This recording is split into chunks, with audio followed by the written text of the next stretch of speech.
Армысыздар, қадірлі көрермен қауым, эфирде уақыт кезет бағдарламасы, студияда журналист Айтбала Сүлейменқызы.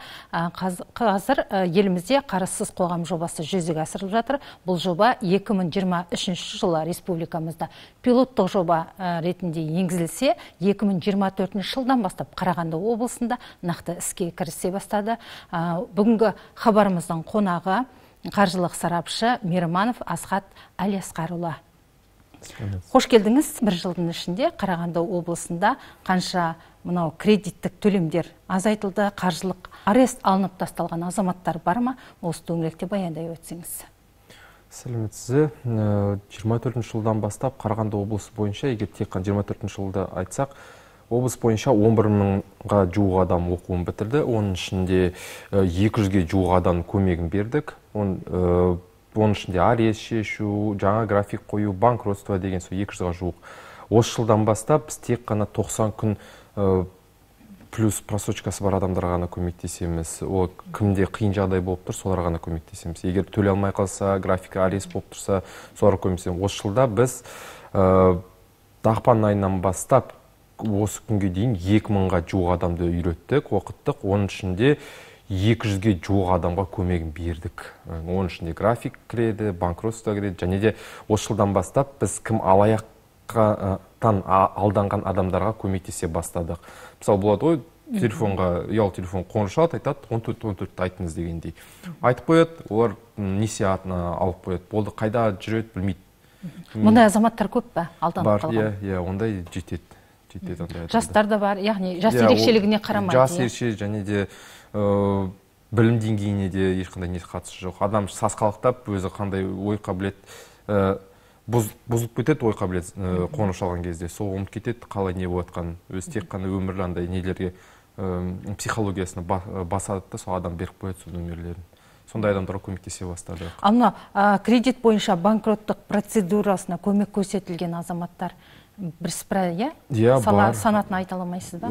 Шамамен. Санын мен соңғы ең қызығын айтам, 44 миллионға жуық қарыз бар адамның осы кеше ғана маған айтқан банкроттық жариялады. Осы Қарағанды облысының тіркелген үлкен жеңіс деп ойлаймын. 44 миллион осылай жеңілдік қалды. Бірақ та әр қайсысын айта алмаймыз, ол адамдар лотерея сияқты ғой, мысалы, ұтып алғандай. Әлбетте, Сіз бағана әлгінде айтып отырдыңыз, осыншама адамды курстан өткіздік деп. Олар арнайы курстан дәріс алды. Олардың қатарында қарызға батқан адамдар бар ма? Бар, әрине. Көбісі. Егер де 24 жылда алсақ, 24 жылы көбінесе оқығандар, ол тек қана кімге білім керек, солар ғана келіп өтті. Мысалы, оның қандай санаттағы адамдарға сіздер білім бердіңіздер? Қандай қызметкерлер бар? Қызметкерлерге келсек, әлбетте бұл жоба мектеп жасынан бастап жоғары оқу орындарына дейін таралады, Бірақ мемлекеттік қызметкерлер де бар, әрине, оларда бар, мұғалімдер де бар, жұмыссыздар да бар, биржада істейтін адамдар да бар, АСП алатын да бар. Кімге хабар жетті, солар келіп өтті. Олар көп, статистика бар бізде қағаз жүзінде, егерде көрсете алсақ, соның барлық статистика бар, кім бізде тіркелген. Осы барлығы бар 11 мың адам ішінде. Бірақ осы жылы біз көбінесе жұмыссыздарға, АСП алатындарға, ДЕ категория деген адамдарға көбінесе көмек беріп отырмыз. ДЕ категория деген ол қазір ЦКС деген бар, цифровая карта семьи деген. Естуіңіз бар ма? Сол ДЕ категория кіретін адамдарға көмек беріп отырмыз. Олар қарызға кірген, немесе ОСМС төлей алмайтын, қиын жағдайда тұрған адамдарға өзіміз хабарласамыз, келеміз, айтамыз, осындай қазір қарызсыз қоғам деген жоба бар, көмек береміз дегендей. Солар өздері жаңадан естіп, өйткені олар нөмірі қандай, тек қана қарыздан қарызға ақша табу, сондай сияқты. Егер тікелей ешкім келмейді, олар тікелей осылай айтып. Олардың Инстаграмда көретін тек қана негатив дейді ғой, сондай. Соны тікелей келгенде ол көзі ашылады да, сосын келеді, білім алады, сосын көмегін береміз оларға. Сіздер мына мектеп оқушыларына да барып, факультативтік арнайы сабақтар бар ғой? Студенттерге көбіне, көбіне студенттерге. Бірақ мынау капиталистік экономикада өмір сүріп жатқан, нарықтан хабары бар жастардың мынау қаржы жинақтауға деген жауапкершіліктері бар ма? Қаржыға қалай қарайды олар? Жауапкершілікпен қарай ма? Қаржы жинау деген ең бастысы ол мақсат. Мақсат біз қалай? Мақсат қойған бетте біз ойлаймыз. болашақта осындай зат болады, ол мен мақсатым дегендей. Бірақ та егер ол жергілікті телефонда, ұялы телефонда, жаңалықтарда көретіні, ол ой қабілетіне белгісіздік алып келеді. Белгісіздік болған кетте ой қабілетінде ол ойламайды қазір егер болашағым белгісіз болса, менікі ғана емес, барлық осы көп адамның арамыздағы адамдардың көбісінің болашағы белгісіз болса, болашақ деген жоқ оның көзқарасында. Оның көзқарасы тұтыну. Сол үшін бізде қазір тұтыну мәдениеті өте қатты дамып отыр. Иә, қазір тұтыну керек. Егер мен болашақта не болатынын білмесем, болашақтағы мақсатым болмаса, қазір барлығын алып алу керек дегендей. Тұтынушылық қабілеті, иә? Демек, бұл тұтынушылық тек қана алу, жинақтауға әлі оянбаған, иә? Жинақтау мәдениеті тіпті кенже десек болады, ол отбасынан да басталады ғой. Иә, жинақтау бір жағынан айтса, қазір тұтыну мәдениеті, ол капиталистік мәдениеттің бір түрі ғой. Ол капиталист ең бастысы ақша құрту қабілеті. Егер де біз көреміз бай адамдар, ең бай адамдар, маған бір профессор айтқан, физика-математикалық ғылымының профессор айтқан, дүние жүзінде ең бай адамдар ол ақшаны құрту білетін адамдар.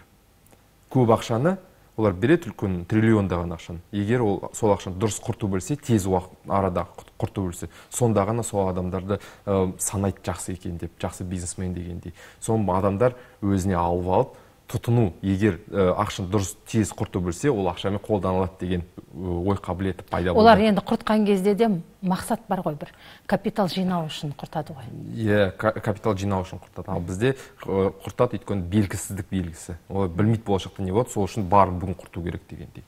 Мысалы, отбасындағы шығынды азайтып, жинақтау мүмкіндігіне қол жеткізген отбасылар бар ма, қарыздан? Иә, әрине бар. WhatsApp-та жазады, бізде WhatsApp группалар бар, өздері тікелей келді айтады, Асхат рахмет, осы депозит жаңа бастадық ашуға, отбасыға бардық депозит аштық, осындай бағдарламалар білдік деп. Мысалы, ондағы айтатын шылым, я газдалған сусындарды алудан бас тартқан отбасылар бар ма деймін да? Жаңа тұтыну. Олардың шылым газдалған напитік емес, олардың кішкене шығындары. Иә, шығындарын азайтты ма? Азайтты деуге болады. Бірақ та сол шығындары неге жинақтауға кетті. Бірақ та мен айттым, мақсат болмаса, ол жинағы дұрыс емес дегендей. Ондай адамдар бар. Олар қалай болады? Біз сабақ береміз ғой. Осылай сұхбат ретінде барлығын санағанда олар иә жақсы дейді да, олар жинай бастайды ақшаны, жинай бастайды. Бірақ та оны білесіз ғой, екі адам сөйлесіп, біреу оның идеясы алғанда, соның идеясы қалыптасады ма, қалыптасмайды ма, ол екіншісінің белгісі. Иә, ол сол кезінде газ жинайды да, егер болашақта бір стресс дейді ғой, психологиялық дағдарыс болса ол кезінде, ол басқа ой қабілетке кетеді. Ол маған айтты ақша жинасын деп, бірақ та маған өмірдегі қиыншылық жоғалған жоқ дегендей. Сондай кезде қиыншылықты көргенде ол айтады, мен жинай бассам қиыншылық кеткен жоқ. Сонда мен жинағаным да, жинамағаным да белгісі бір деп. Ол басқа сұрақ. Ой қабілетімен жұмыс істеу керек. Ақылмен жұмыс істеу керек. Ақылда да ешқашан ұтылмайды. Иә. Қарыздан босап, жинақтарын мысалы инвестицияға салған осындай адамдар бар ма? Иә, бар. Маған студенттер жазып отырады. Студент бастады. Бір медакадемияда оқитын бір қыз, өзі бизнеспен айналысқысы келеді, өзі фармацевтикада оқиды. Сол айтады, осындай бизнес план, осындай нем бар дейді, осы жерге халық банк, сондай әртүрлі инвестицияларға сол қазір салып отыр жайдан. Қызық көріп дегендей. Сол жастайын кезінде бастағанда ол қызық көреді да, болашақта әдіс болып кетеді өзі. Жалпы осы әлемдік статистикаларға қарап отырсақ, сарапшылардың мәліметтеріне көз тіксек, ешбір елде қарсыз қоғам қағидасын толық сақтайтын ел жоқ екен. Мәселен, қаржылық сауаттылығы жоғары Швейцария, Германия, одан кейін Сингапур, оның әргі жағында Скандинавия елдерінің халқы, яғни қарыз алудан тәуелсіздік азайтуды ынталандырады екен. Яғни қарыз алмауға ынталандырады халықты. Ал ислам елдерінде, мысалы Сауд Арабиясында, Кувейтте, оларда пайызсыз қаржыландыруға басымдық беріледі. Ал бізде мысалы одан әрі, мысалы мектептен, жоғары оқу орындарынан бастап институцияландыру дейді. Сіздің тұжырымдамаңыз қандай? Ең бастысы айтарым, мысалы Еуропа елдер айтамыз ғой, олар несиесі арзан дегенде, ақшасы көп дегенде, ол география және тарих. Егер де есіңізде болса, Константинополь құлаған бетте Европаның барлығы жаңа жер іздей бастады, ұмтылды. Су Атлант мұхитымен жүзей бастап, Америка аша бастады. Сол жақтан барып, оны дамыған банктер бастады дамып. Олар ақшаны береді, адам қайықты жасайды, сосын Америкаға барады да, Американың барлық ресурстарын алып келеді Европаға. Сол жерде үлкен склад бола бастады. Банктер дамыды, склад жасалды, сол складтың ішінде жаңа дегендей индустриализация басталды. Өзіңіз білесіз, сол жерде ақша көбейе бастаған соң, олар басқа мемлекеттерге ақша бере бастады. Олар өз мемлекетіне несие беру қабілеті жоқ болып кетті. Өйткені барлық дүние жүзінен 4-тен 3 бөлігінің ресурстарын алып алып, соларға қайтадан ақшалай түрде проценттерге ақша қайтара бере бастады. Сондай жағдайда оларда география мен тарихы басқа. Олардың арамыз қаржы деңгейінде ол 3-4 ғасыр. Әлбетте. Бірақ сіздер қалай институцияландыру? Ол қабілет, мысалы айтарым, Освальд Шпенглер деген бар адам. Ол андай кітап жазған, Закат Европы деген. Ол айтқаны, цивилизация және мәдениет ол бір ортақ зат емес, ол екі этап дейді. Егер цивилизация болады, келесі мәдениет болады. Мәдениет деген цивилизация болады. Мәдениет деген жаңа мәдениет пайда болғанда, егер сол мәдениет әр адамның ой қабілетіне күнделікті кірсе, ол мәдениет емес, ол цивилизация айналады. Атомдық әдеттерге айналады. Иә. Бірақ та цивилизация ыдырайды жаңа мәдениет пайда болғанда. Қазір біз айтамыз, біз әлінге дейін ескі мәдениеттерді өз қалпына келтіру деп ойлаймыз. Жаңа мәдениет табылғанда, пайда болғанда, біз оларға басқа көзқараспен қараймыз. Мысалы, тұтынушылық мәдениеті, біз оларға қазір қараймыз бір күнделікті тамақ жей беретін адам бір сияқты. Тұтынушылық мәдениет деген ой қабілеті солай.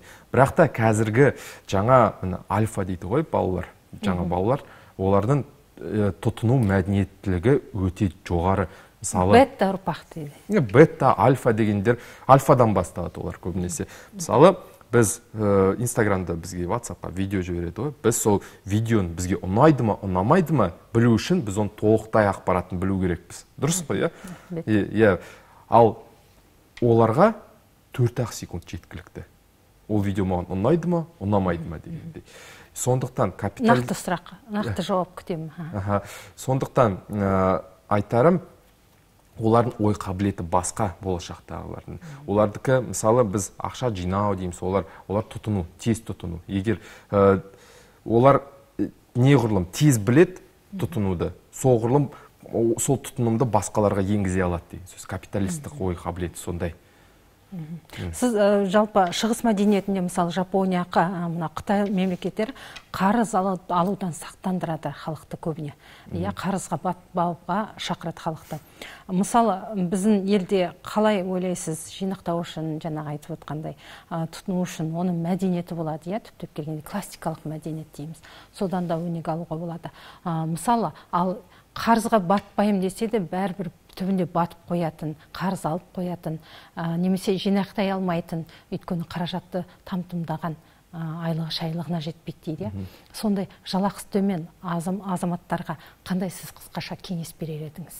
Қысқаша дегенде, қарызға батпау үшін. Ең бастысы айтайын, бұл комплексті сұрақ. Өйткені біз қазір адам ақшасы жетпейді дейміз. Өйткені тікелей қазір болса, жалақы жетпейді. Жоспарлай білу керек қой қаражатты.